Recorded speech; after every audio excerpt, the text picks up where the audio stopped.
guru-guru, seperti ada misi penting yang harus kami emban. Ternyata di dalam Al-Quran itu, bunda-bunda sekalian, Allah itu sudah memuji kita semua. Apa kata Allah? Kalian itu adalah kuntum khairu ummatin ukhrijat linnas ta'muru wa bil ma'ruf wa tanhauna 'anil munkar wa tu'minuna billah. Ya Allah, Yunda nangis Ustaz pas tahu ayat itu. Kalian itu adalah umat terbaik. Yunda ngaca sama diri, gimana aku disebut umat terbaik? Tiap hari kerjanya cuma shopping, main Instagram, kemudian hanya sibuk memperkenalkan diri, bukan sibuk memperkenalkan agama Allah ini. Allahu Akbar. Akhirnya sedih, malu, merasa hina ketika tahu Allah sudah meninggikan derajat kita semua dengan menyebut-nyebut kita kuntum khair ummah. Kalian adalah umat terbaik. Bagaimana ciri-ciri umat terbaik itu, ibu-ibu sekalian? Yaitu ta'muru wa bil ma'ruf wa tanhauna 'anil munkar. Saling mengingatkan dalam kebenaran, mencegah dari kemungkaran. Wa tu'minuna billah.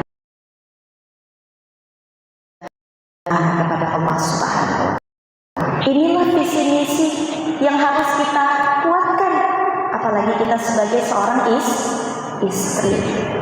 Suami bisa menjadi seorang pendakwah.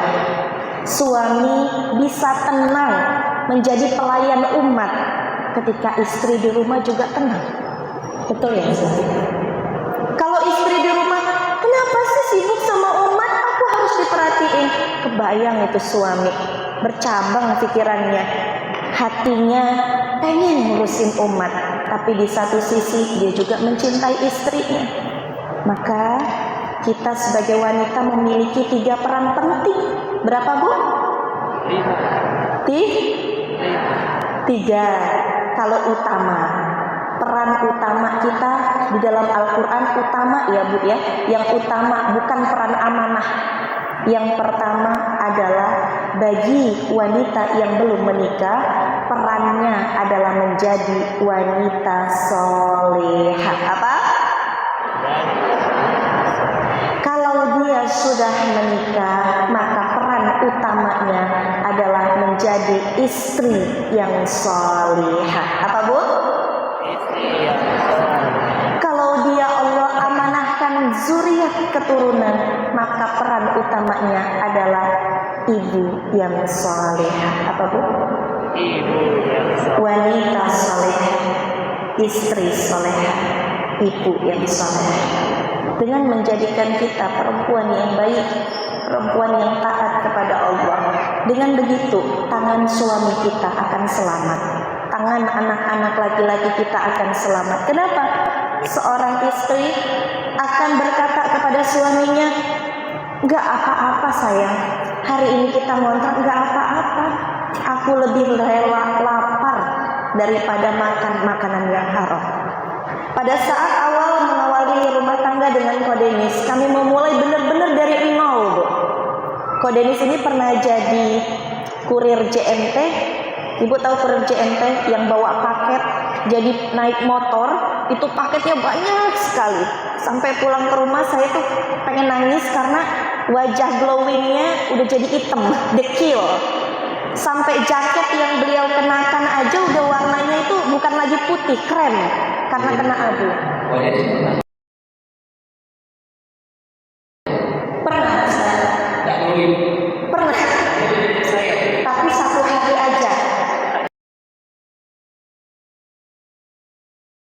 1 hari.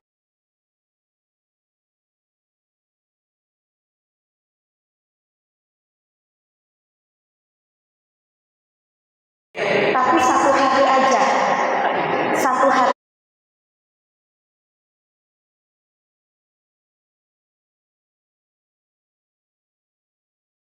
Seorang istri, kita harus menjadi support system suami dan pasangan kita. Ketika ada yang menawarkan riba, apa diskusi kami berdua, gak usah. Insya Allah nanti suatu hari, one day, Allah kasih rumah yang gede dengan cara yang paling indah di tempat yang terbaik. Dan alhamdulillah menjelang 4 tahun pernikahan Allah tepati janjinya itu. Tepuk tangan dulu boleh untuk firman-Nya Allah. Quran surat Muhammad ayat 7. In tansurullaha yansurkum wa yutsabbit aqdamakum. Barang siapa yang mau berlelah-lelah seperti teman-teman Masjid Jalan Cahaya. Saya benar-benar iri, Ustaz. Saya iri sekali. Saya cuma dakwah, modal ngomong doang. Cuma nyebarin ilmu doang. Tapi saya kepengen beramal lebih. Karena ilmu itu baru jadi manfaat kalau kita juga mengamalkan. Dan baru jadi manfaat lagi kalau amal itu menjadi manfaat untuk seluruh banyak orang. Barang siapa yang nolong agama Allah dengan mukhlis, dengan ikhlas, insya Allah Allah pasti akan menolongnya. Pasti ini teman-teman. Dan Allah pasti meneguhkan kedudukannya. Mungkin saat ini sedang diuji karena Allah pengen lihat kita layak tidak ditolong oleh Allah Subhanahu wa taala. Hari ini teman-teman Masjid Jalan Cahaya masih sedang berjuang untuk membebaskan lahan masjid pembangunan Masjid Jalan Cahaya. Allah sedang melihat layakkah kita ditolong, layakkah kita mendapatkan pertolongan dari Allah Subhanahu wa taala. Maka buktikan dengan amal-amal saleh kita. Buktikan dengan ketulusan niat kita. Inna anzalna ilaikal kitaba bil fa'budillah mukhlishan lahuddin. Apa kata Allah? Sembahlah aku dengan mukhlis, dengan tulus, dengan ikhlas. Bekerjalah dengan ikhlas. Beragamalah dengan ikhlas.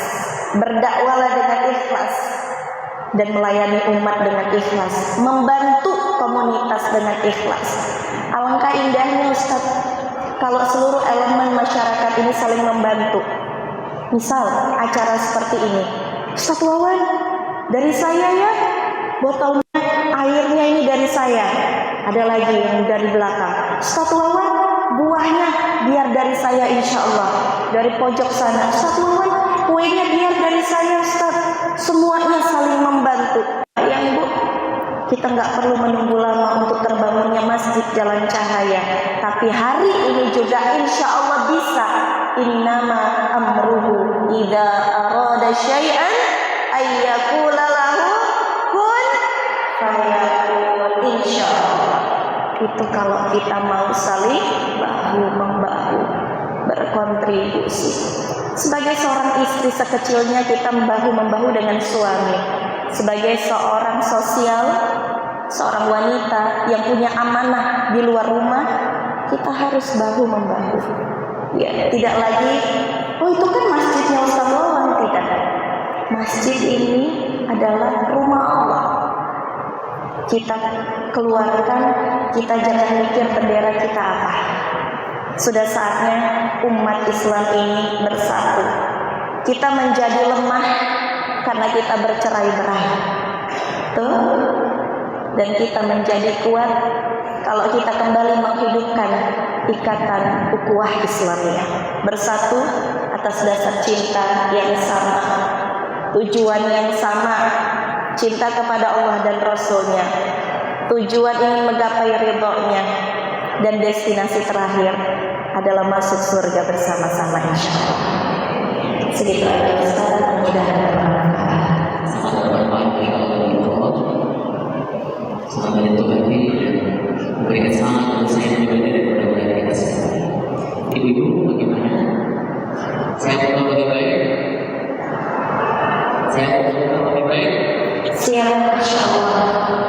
Baik, sepertinya mau ini saya di sini untuk bagian dulu boleh bertanya satu atau bertanya mudah-mudahan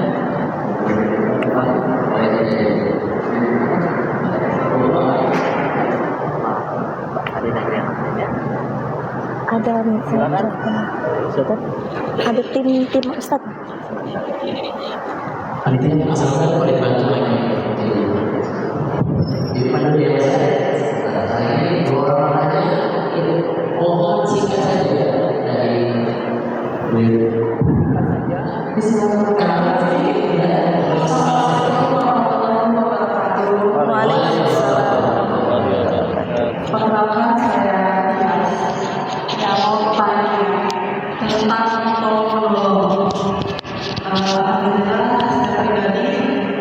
berada di posisi keduanya, pernah ditolak dan juga pernah menolak. Kata orang, kalau kita menolak, lupakan. Dan kalau kita ditolak, ingat terus. Tapi yang terjadi sebaliknya, yang terjadi sebaliknya. Dan pada perjalanan saya, ternyata ujian itu, sakit itu datang dari orang yang paling istimewa Allah. Itu bagaimana menguatkan hati kita untuk tidak berusaha mencari orang baik, tidak berusaha untuk menolong itu. Yang kedua adanya Terima kasih satu aja. masih tahu menolong. Oke, baik. Apapun kita menagih hutang dengan sosok itu aja.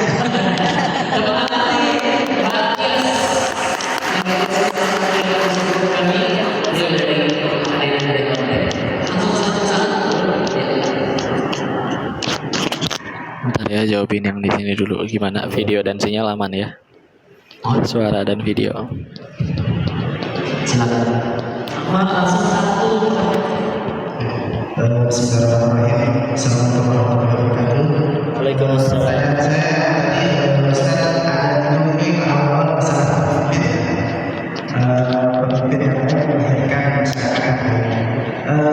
Pertanyaan saya adalah bagaimana kondisi kita yang sekarang di Indonesia ini pecah dan kita ada presiden yang dipimpin secara politik, yang pengambilannya secara politik, yang walau alam secara politik adalah kita buruk, tapi maksud saya adalah bagaimana jika pemimpin yang terpilih dengan cara politik yang buruk melahirkan pemimpin yang buruk, bagaimana situasi kita di Indonesia, apakah masyarakat ini akan makin terburuk? Itu yang pertama. Yang kedua, bagaimana cara kita sebagai masyarakat kecil ini kan pengen pemimpin yang baik, dapat pemimpin yang buruk atau pengen yang cara begitu, bagaimana caranya? Terima kasih banyak. Tepuk tangan untuk kedua pertanyaan. Mulai dari tentang pemimpin. Mudah-mudahan kita semuanya menjadi amin.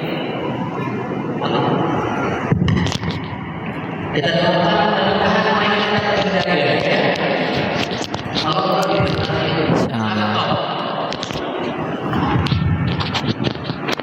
Baik, bismillah. Gimana caranya supaya kita tetap terus berbuat baik meskipun gitu ya. Kadang galakan yang diutangin ya. Dan kadang giliran kitanya yang ditolong oleh orang terus diungkit-ungkit terus ya. Padahal kitanya nggak pernah ngungkit. Bismillah. Kalau setiap kali ada pertanyaan kayak gitu, memang ini salah satu keuntungan punya guru ya. Dan saya sendiri lebih suka belajarnya dengan cara punten ditampar sama guru ya. Jadi kalau saya lagi ngeluhin sesuatu yang kayak gitu, guru tuh langsung nanya, emang berbuat baiknya buat apa? Ya. Anggaplah semua orang yang telah kamu tolong seluruhnya berterima kasih setiap jam dan semuanya bersepakat, yuk kita selamatin si Koko ke surga. Emang tetap bisa ke surga kalau yang punya surganya nggak kasih izin? Gitu. Dan kalau ternyata nggak ada satupun yang berterima kasih, malah mereka air susu dibalas dengan air tuba. Tapi yang punya surganya ridho dan berkehendak memasukkan kita ke surganya, emangnya bisa terhalang dari surga? Enggak. Jadi salah satu nasihatnya, yuk bismillah, kita coba ganti sudut pandangnya ya. Sekelas Abu Bakar Asy-Siddiq radhiyallahu anhu yang membebaskan Bilal bin Rabbah ketika disiksa oleh majikannya untuk ninggalin Islam.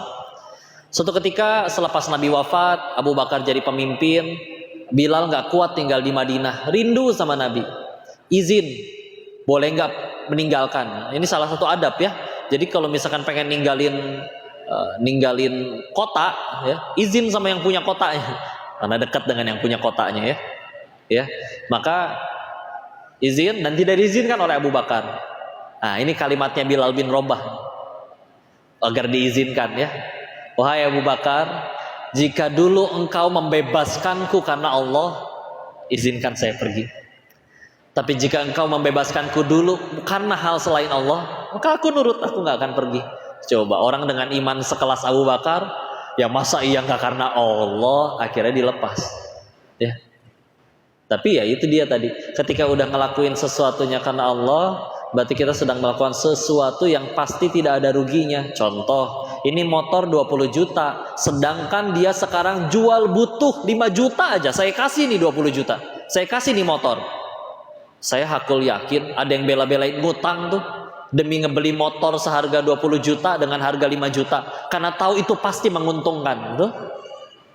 Nih, sedangkan ketika kita berurusan sama Allah, ganjaran yang akan Allah balas berkali-kali lipat jauh lebih nikmat daripada apapun yang kita inginkan. Entah pujian makhluk, entah nanti dia balas budi dengan sesuatu, enggak. Maka yuk, kalau sekali lagi cara guru saya nampar sih waktu itu bilang, ketika saya pernah mengajukan pertanyaan sejenis tadi kepada beliau, dijawab, ya, kamu tuh cuman kurang 2 katanya. 1, kamu belum pengen surga. 2, kamu terlalu cinta dengan dunianya. Udah, makannya beras. Tapi izin ya, itu mah jawaban guru saya ke saya. Ya. Dan aku yakin meskipun akhirnya ada orang ngejahatin dan udah seperti gimana, tetap jadi amal soleh, tetap jadi pahala bagi Mbak Tiasnya. Tapi dulu saya dimarahin sama gurunya begitu. Sehingga ya juga sih, apa tuh yang dikejar? Anggaplah tadi satu dunia memuji, satu dunia berterima kasih, satu dunia ingin balas budi, tapi Allah nggak ridho, tetap celaka bagi diri ini. Kayak bismillah. Terus gimana caranya tadi agar tidak bosan terus menerus ya berbuat baik? Apa hukumnya apa tadi? Apa hukumnya menagih hutang di sosmed ya? Menagih hutang itu termasuk sesuatu yang diwajibkan. Misalkan dia janji tanggal 10 dia lupa, kita diwajibkan mengingatkan. Tapi ya itu dia ya. Imam Syafi'i sendiri pernah mengingatkan dalam urusan adab. Kalau masalah menegur, jangan menegur di hadapan orang lain, karena itu sama saja dengan melecehkan. Dan jangan salahkan aku jika kelak aku tidak mentaatimu, karena engkau pernah gituin aku, sederhananya mah kayak gitu ya. Nah, yuk sebelum kita ngelakuin sesuatu, kita salah satu caranya coba tanya dulu, ini saya ngelakuin ini untuk apa nih? Ya. Kalau memang ada niatan untuk misalkan supaya dia jerak, ada nggak cara lain yang lebih ahsan? Yang penting dia tetap jerak. Karena nagih nggak nagih, di medsos atau tidak di medsos, kalau memang Allah udah pengen kasih hukuman buat dia yang memang nyepelein utang, itu sih mudah-mudah aja. Kita dijahatin orang nih, hukuman Allah akan berlaku untuk dirinya. Maka daripada kita capek-capek ikut ngotorin tangan, padahal hukuman Allah tetap akan datang, ya ngapain? Toh hukuman dari Allah lebih sempurna nanti. Apa kita nggak usah repot-repot ikut mengotori tangan, ya? Tapi kalau misalkan diniatkan benar-benar ya misalkan, ya masalahnya saya sendiri sih pribadi akan lebih sulit menjaga niat kalau nagihnya di medsos, karena ketahuannya gimana? Nanti ngeliatin komennya, tuh kan ada yang ngedukung, tuh kan dia dihujat, berarti kan dia yang salah. Nah ini berarti udah pertanyaan, kita mencari kebenaran atau pembenaran. Kalau untuk kebenaran silakan. Tapi masalahnya kan lebih sulit untuk ngejaganya kalau di medsos. Sedangkan yuk datengin. Atau kalau mau datengin, di situ ada mediator, ada ibu kandungnya di situ. Ibu mohon maaf, ternyata anak ibu ini udah pernah janji segini, udah pernah ditagih secara ini, tapi dia malah hilang, ganti nomor saya diblok dan yang lain-lain. Maka punten harus ke ibu. Nah, itu masih nggak apa-apa. Tapi kalau langsung ke medsos itu kan takutnya memancing orang-orang yang belum siap jempolnya. Akhirnya kan orang makan yang penting ikut ngehujat dulu, hisap belakangan ya. Ya jangan kita buka wadahnya gitu. Sehingga akhirnya jadi wadah bagi mereka untuk ikut ngejulitin. Karena akhirnya dia julit, dia kesal malah jadi nggak mau bayar, ya dia sih tetap yang rugi ya. Tapi toh akhirnya kalaupun akhirnya ada orang ngejulitin dan segala macam itu dia lakuin, ya udah kan yang nentuin orang itu nanti bayar atau enggak ya perlu pertolongan Allah juga. Kalau Allah udah pengen nolong, bolak-balikin hatinya dan Allah titipkan rezeki untuknya, kebayar juga. Tapi kalau kita udah ngelakuin segala macam cara, Allah belum pengen kasih hidayah untuk dia, diutangin tuh nggak rugi. Diutangin nggak rugi. Utang 10 juta kita dianggap seperti sedekah 10 juta sehari. Kalau dia lewat dari tempo waktunya, maka dianggap kita seperti sedekah 2 kali lipat dari jumlah hutang. Jadi kita seperti dianggap 20 juta sedekah tiap hari. Ya, sahih hadisnya di kitab Sahih Targhib wa Tarhib, ya. Silakan. Kedua tadi tentang gimana ya memimpin, sistemnya sekarang seperti ini. Ngomongin sistem, waduh ini ya agak nyerempet belum tentu ya. Tapi bismillah lah, semua unsur tadi, baik amir, baik agnia, baik ulama, baik umat, kita meninggal nggak ditanya kelakuan orang lain, maka kita sibuk aja memperbaiki diri kita. Kalaupun kita hanya umat yang nggak bisa netapin peraturan, ilmu juga terbatas, harta juga terbatas, ya adilnya Allah, kita meninggal nggak harus jadi pemimpin dulu, ke surga nggak harus punya ilmu, punya pemimpin, jadi pemimpin atau jadi kaya dulu. Yang tidak punya tiga-tiganya tapi tetap bertakwa masih bisa ke surganya Allah. Udah sibuk memperbaiki diri. Karena kadang salah satu yang hilang dari kita itu lebih sering fokus nyari salahnya orang. Kamu sih begini, udah saya bilangin Pak, dan yang lain-lain, ya. Padahal kita meninggal nggak ditanya kelakuan orang lain, ya. Maka bismillah, kalau udah semuanya fastabiqul khairat, mudah-mudahan semuanya jadi baik, ya. Allahu a'lam bishawab. Namanya saya.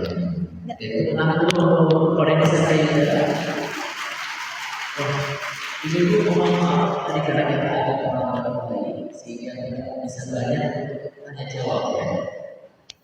Oh, ada nggak impact yang Allah rasakan ketika hijrah ini kemudian diangkat oleh Allah? Saya ngomong oleh di sini. Kalau saya tahu November tahun lalu tadi. ada yang tahu ya. Saya juga kenal ini begitu. Bukan yang masalah itu ya masalah. Untuk Allah akan berdoaan. Di dalam podcast dan sebenarnya hampir semua ini hanya dunia lain itu. Nah, itu satu apa hasilnya? Dan dua kali sedekah itu juga berdampak untuk kehidupan yang sebenarnya. Kalau ditanya tadi perbedaan, hadiah yang terbaik setelah saya hijrah adalah ini, istriku yang tercinta, ya. Beneran Bu, waktu saya ngaji kan saya akhirnya ketemu ayatnya, surat 24 An-Nur ayat 26. Yang keji untuk yang keji, yang baik untuk yang baik. Saya tahu dulu sayanya kayak bagaimana. Tahu-tahu Allah jodohkan dengan beliau yang saya jelas ngerasa saya amat sangat tidak sekufu.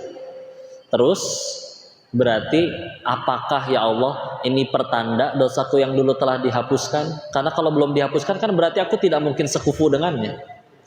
Makanya setiap kali ngelihat dirinya, ya Allah, alhamdulillah, makasih ya sayang.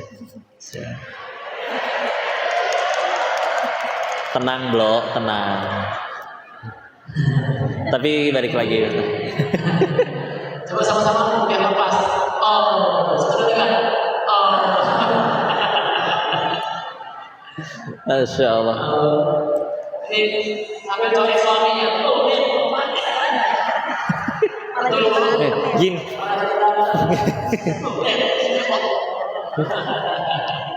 Tapi tadi yang selanjutnya berbagi dari bentuk yang bahkan waktu ngaji kitab Al-Hikam, di situ disebutin amalan yang justru kita ngerasa amalan itu besar, bisa jadi malah nggak ada artinya di sisi Allah. Atau amalan yang justru kita ngerasa ya receh itu mah, sebagaimana Imam Ghazali nyelamatin lalat jatuh ke botol tintanya, diambil sama Imam Ghazali, dilapin pakai kain supaya dia bisa terbang lagi.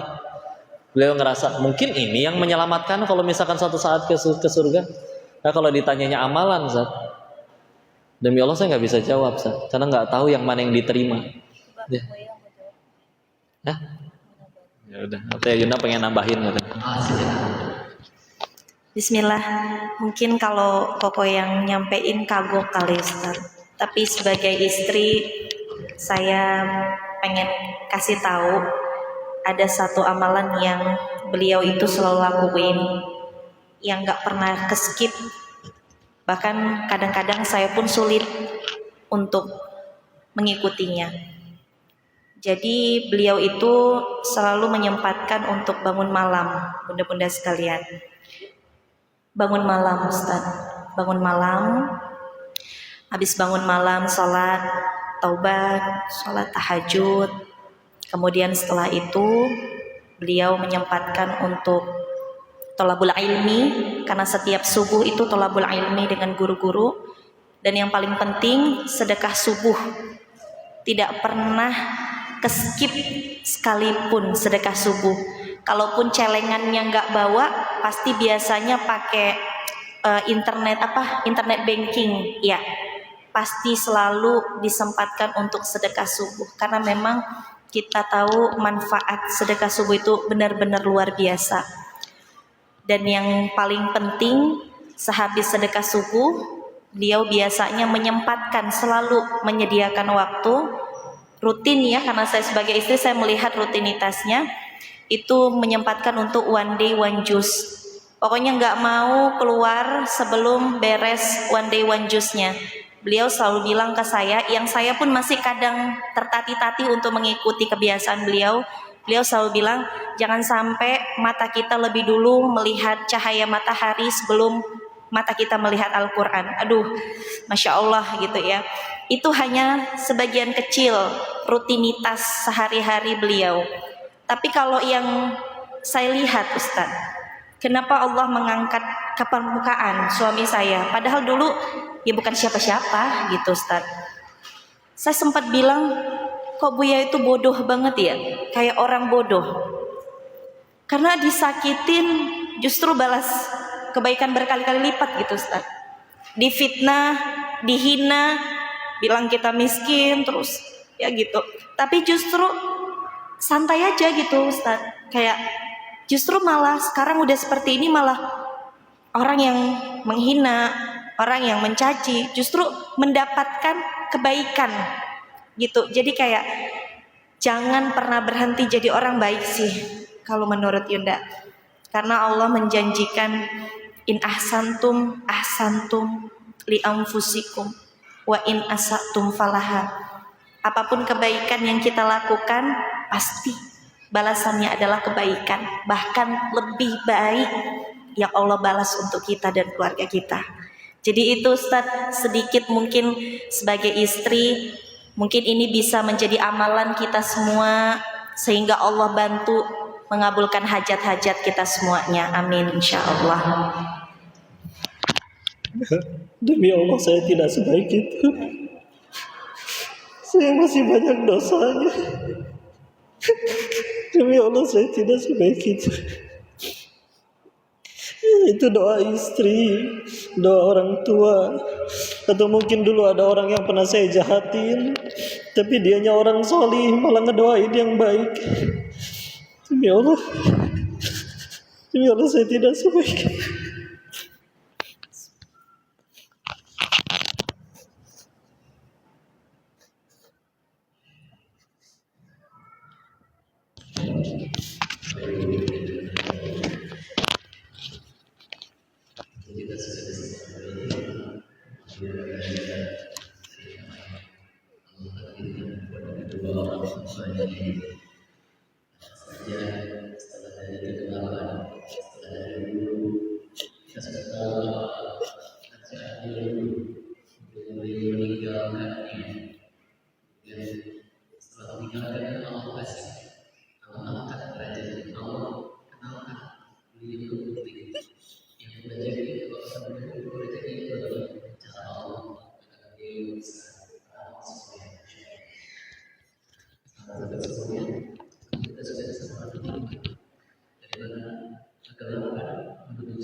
Mudah-mudahan ini menjadi kebaikan kita.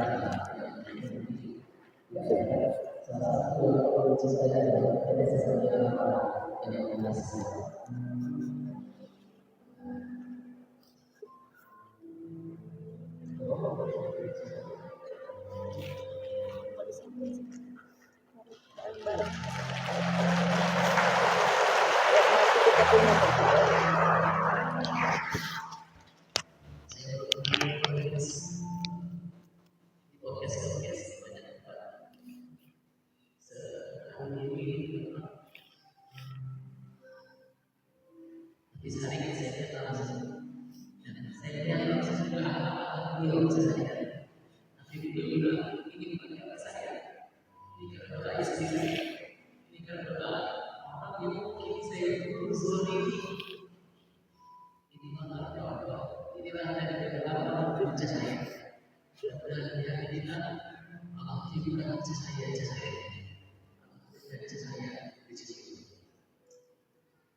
Takut ya. Kalaupun dia udah dilakuin, belum tentu keterima.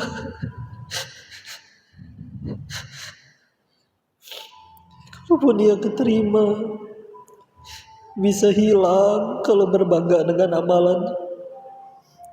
Imam Ghazali mengingatkan, salah satu dosa besar yang tidak terasa, karena kalau dia ngerasa aman, sudah ngerasa aman dari azabnya Allah, siapa yang menjamin kita sudah aman? Itu doa istri, doa orang tua, doa orang yang saya zolimi. Tidak ada kebaikan pada diri ini, dan takut itu semua hilang, gak diterima. Kalaupun ia berdakwah, karena saya tahu orang beramal meskipun zuhurnya 2:30, sholatnya 5:30, gak pernah duha, gak pernah tahajud, apa masih bisa ke surga? Bisa, karena dia gak punya dosa sebanyak saya. Sendiri yang penuh dosa ini, yang layak Allah matikan saat itu juga. Ngakunya pengen ke surga dengan cara apa? Dosa segitu banyaknya.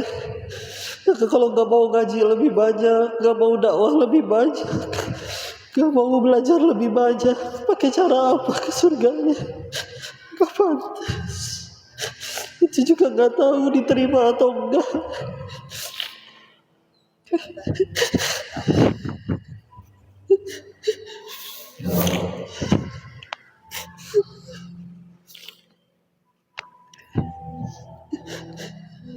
Cepat atau lambat, suka-suka, ayo, kita itu hamba, kita itu butuh Allah. Pilihannya cuma 2, mau datang dengan sukarela atau diseret. Gak mau kan, harus pahit dulu, harus sedih dulu. Tapi kita butuh Allah, ayo cari Allah. Kita butuh, gak bisa apa-apa, kita cuma hamba. Sejauh ini kita ngejar terus yang kita suka, udah tercapai pun kenapa belum bahagia? Ya cukup kan, udah jadi pelajaran. Bahagia itu bukan yang kita suka, tapi yang Allah suka. Kalau ke orang bisa minta tolong, tolong saya Pak, saya gak bisa. Kalau gak ditolong Bapak, kenapa minta tolong gitunya gak ke Allah? Kenapa gak ke Allah? Berbuat salah ke orang bisa, minta maaf, ngerasa gak enak ke orangnya. Kita berapa kali berbuat salah ke Allah, kenapa kayak gitunya gak ke Allah?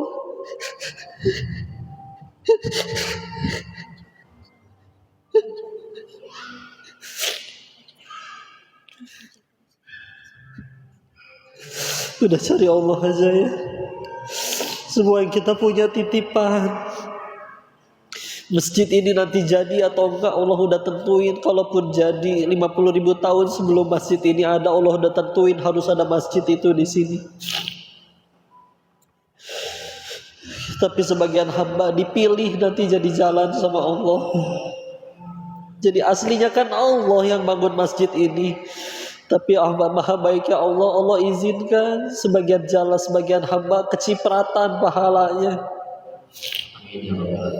Kapan? Tapi ya ketika hilang, gak usah ngaku-ngaku. Ini dari Allah, satu awan ini dari Allah, silakan mangga. Aslinya Allah yang bangun, bukan kitanya. Kita dukung ya, gak ada yang sia-sia. Wah baiknya Allah, tidak akan ada yang sia-sia. Bismillah. Kalau kita benar-benar sayang sama orang-orang yang kita sayang, sama harta kita, bawa mati. Gimana cara bawa matinya? Gunain di jalan kebaikan. Aku yakin kita akan terima balasannya nanti.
Rasanya tidak pantas kami mengajak untuk mengatakan kalau masih belum. Oleh insya Allah nanti akan memberikan jumpa saya beliau yang beliau makan suatu umroh pertama kali Allah pertama saat pertama insya Allah akan dilewat hari ini, dan ini cincin saya dari suami tercinta saya. Insya Allah saya memberikan untuk masjid yang cahaya, karena saya kalau mengajar saya kabar.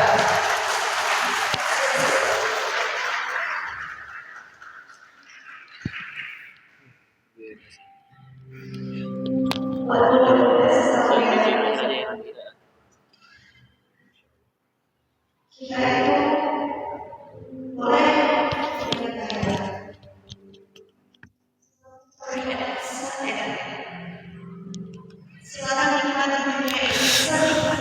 Doain Koko ya, banyak dosanya. Dan ketika kita bertemu dengan Allah, Kalian jauh lebih mulia. Tolong doakan Koko ya.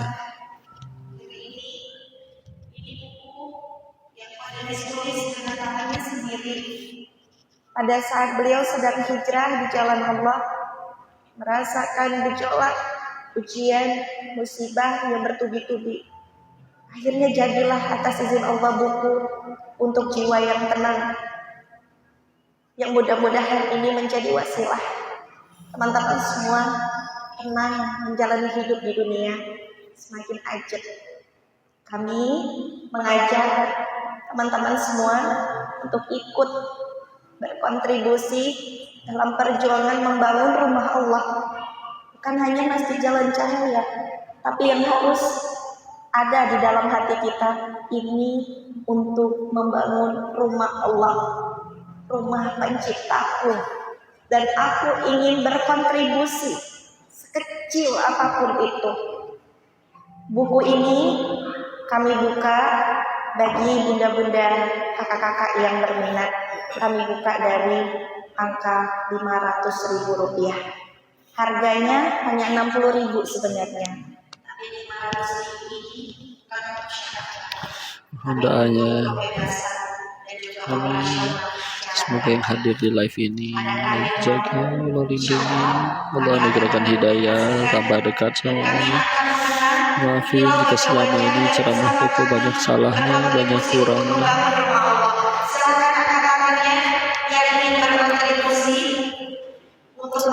Bahwa salah nyebut diampunin ya, disehatin, kita masih belajar.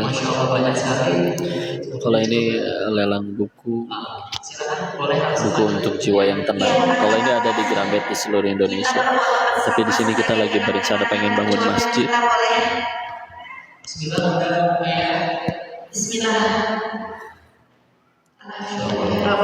Kalau mau doanya doain Koko ya, doain Teh Yunda dekat sama Allah.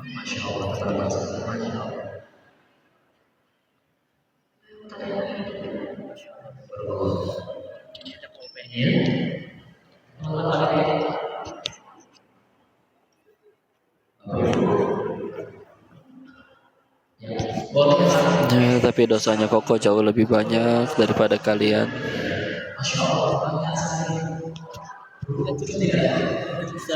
Ustaz, yang di online pada mau ini online nanya ada 2.500 orang. Minta nomor rekening atau ininya ya, Set. Habis ini simak Instagramnya Koko, nanti disertakan nomor rekeningnya sama kontak yang bisa dihubungi ya. Ini akan kita bangun masjid Jalan Cahaya ini di Lombok. Kalau ini untuk jiwa yang tenang.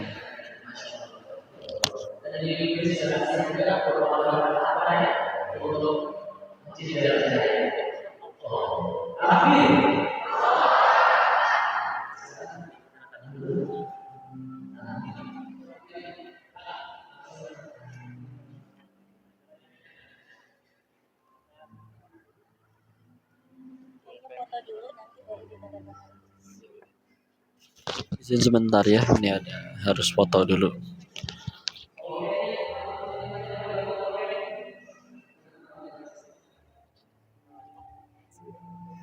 Foto dulu aja, oke, foto dulu ya, oke.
Boleh sebelah sini boleh? Ya, udah.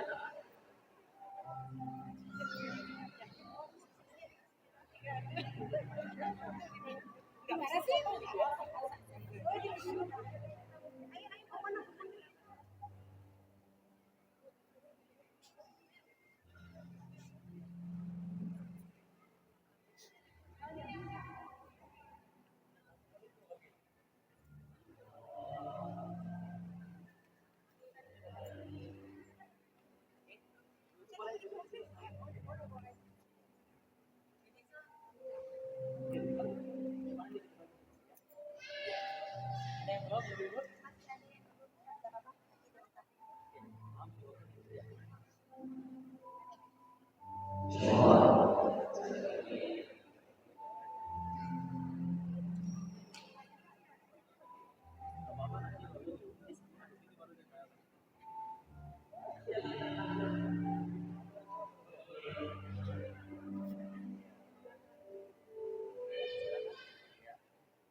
dan